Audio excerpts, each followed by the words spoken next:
আসসালামু আলাইকুম রহমতুল্লাহ। আমরা এই মুহূর্তে আছি বাস কাউন্টারে টিকিট কেনার জন্য। আছে আমাদের সাথে সাব্বির, রায়হান। এটা টিকিট কেনার জন্য কাউন্টারের সাথে কথা বলতেছে। আর আমি আপনাদেরকে এই মুহূর্তে দেখাচ্ছি যে যেই বাসে আমরা উমরার উদ্দেশ্যে যাব সেই বাসটাকে। এই যে সামনে যে বাসটা দেখতে পাচ্ছেন এই বাসটায় আমরা উমরার উদ্দেশ্যে যাব। তো অনেক লেট হয় আমাদের জোহরের নামাজ পড়তে আর কি চলে আসলাম মসজিদে। আজকে দিন জুম্মা ছিল। তো ভাবলাম কোরআন শরীফটা হাতে নিয়ে সূরা কাহাফের প্রথম ১০ আয়াত এবং শেষ ১০ আয়াতটা পড়ে নেই। এবং নামাজ শেষ করে আমরা যখন বের হয়েছি আমি দেখতে পাচ্ছি না। সাব্বির ওরা কোথায়? সাব্বির এবং রায়হান ওদেরকে দেখতে পাচ্ছি না, ওদের খুঁজতে পাচ্ছি। পরে আমি একা, একা কি করব? ওদেরকে খুঁজে না পেয়ে আমি আমার বাস কাউন্টারের কাছে চলে আসি। কারণ মসজিদ থেকে নামাজ থেকে বের হওয়ার সময় অনেক মানুষ তো ভিড় অনেক। তাই না পেয়ে আমরা বাস কাউন্টারে চলে এসে ওর জন্য অপেক্ষা করতেছি ওদের জন্য। কিন্তু ওদেরকে দেখতেছি না তাই অনেকক্ষণ পর্যন্ত কিন্তু ওদের জন্য অপেক্ষা করতেই আছি তো করতেই আছি। ওদেরকে দেখতে পাচ্ছি না। সম্ভবত ওরা কোথায় গিয়েছে তা বলতে পারি না। আবারও আওয়াজটা দেখাচ্ছি। আমি ওদের দিকে ক্যামেরা ধরছি কিন্তু ওদের জন্য অপেক্ষা করে এখনো খুঁজে পাচ্ছি না। তাই আমি বসে আসলাম। এই মুহূর্তে বলতে, বলতে সাব্বির চলে আসছে আমাদের মাঝে। এখন শুধু রায়হান। রায়হান কোথায় আছে ঠিক এই মুহূর্তে রায়হানও চলে আসে। রায়হানের সাথে রায়হানের এক চাচা আছে। সেও আমাদের সাথে আসলে এই উমরার উদ্দেশ্যে আমাদের সফরসঙ্গী হবে এবং সেও চলে আসছে।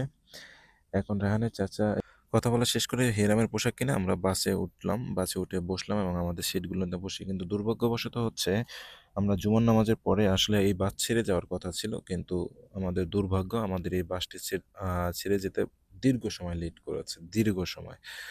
আমরা জুমার নামাজ পড়ে বের হয়েছি ১টা বাজে। আমার এই বাস ছেড়েছে প্রায় ৩:৩০ বাজে। তাই আমরা এতক্ষণ অপেক্ষা করেছি ৩:৩০ পর্যন্ত। তারপর আমাদের বাস ছেড়ে যেতে, যেতে আমরা পাহাড় এবং আশেপাশের কিছু ভিডিও আমরা ধারণ করেছি। সুন্দর একটি পাহাড়, দুপাশে পাহাড়, মাঝখানে একটা রাস্তা। সুন্দরভাবে আমরা যাচ্ছিলাম। সামনে থাকলে ভিডিও দেখাতে পারতাম। বলতে, বলতে আমরা এক জায়গায় চলে আসি। সেখানে হচ্ছে আসর নামাজ পড়বো। আজকে আমাদের গাড়ি এখানে রেখেছে। আসর নামাজের জন্য একটু বিরতি দিয়েছে। আমরা আসর নামাজের উদ্দেশ্যে মসজিদে রওনা দিয়েছি এবং নামাজ পড়ে বের হয়ে আবার আমরা মক্কার উদ্দেশ্যে যাত্রা শুরু করলাম এবং আশেপাশের কিছু দৃশ্য আপনাদের মাঝে তুলে ধরলাম।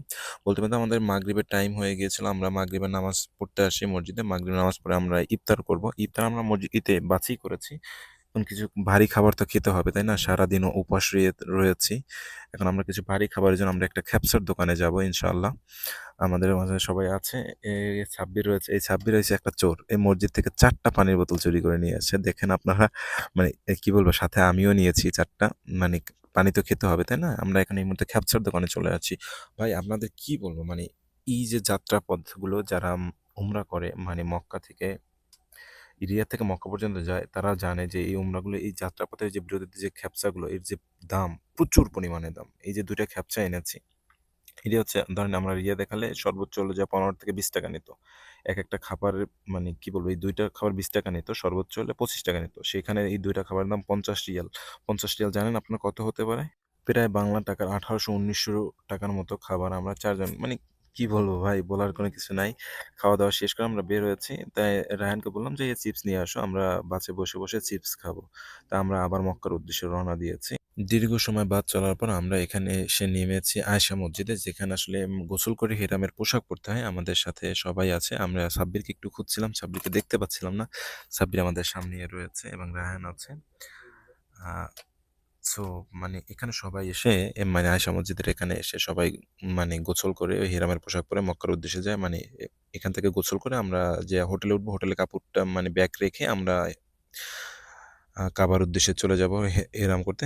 বলতে, বলতে আমাদের মাঝে এখানে অনেকগুলো মেয়ে মানুষ ছিল যারা এই হাদিয়া দিচ্ছিল সবাইকে। মানে এই প্যাকেট দিচ্ছিল। আমাদের সবাইকে ২ টা করে প্যাকেট দিয়েছে। আমরা এগুলো নিয়েছি সবাই। এগুলো হয়তো জার্নি পথে খাবো আমরা ইনশাআল্লাহ। ভিতরে গিয়ে গোসল করে সবাই হিরামের পোশাক পরতেছে। সাব্বির একটু করতে কষ্ট হয়। সাব্বির হয়তো নতুন এইজন্য হিরামের পোশাক ঠিকমতো পরতে পারে না। তাই ওকে একটু শিখিয়ে দেওয়া হয়েছে কিভাবে পড়তে হয়। আমিও পড়ে নিয়েছি। পড়ে এখন আসলে এখানে মসজিদে আমরা ২ রাকাত নামাজ পড়বো। নামাজের উদ্দেশ্যে আসলে মসজিদের সামনে দাঁড়িয়েছিলাম। আমরা নামাজ শেষ করে বের হয়েছি। আমরা অপেক্ষা করতেছি। ওরা ছবি তুলতেছিল আরকি। এ ভাই এক লোক এই চাচাকে বলতেছিল আমাকে একটা ছবি তুলে দেন। ওই যে আমার পিছে দেখতে পাচ্ছেন। আমরা ছবি তুলে আমি আর রায়হান ভাই আ আসছি এবং গোসল শেষ করে নামাজ ২ রাকাত পড়ে এখন আমরা আবার বাসের উদ্দেশ্যে চলে যাব। আমরা এই পর্যন্তই ভিডিওটা আসলে রেখেছি। এর বাইরে বেশি একটা ভিডিও করতে পারিনি। রায়হান ভাই বলতেছে আমাকে একটা সুন্দর একটা ছবি তুলে দাও। তাই একটু ট্রাই করলাম আসলে রায়হানের জন্য একটা ছবি তুলতে, একটা ভিডিও বানিয়ে দিতে। তো এখন আমরা বাসে উঠে হোটেলে চলে যাব।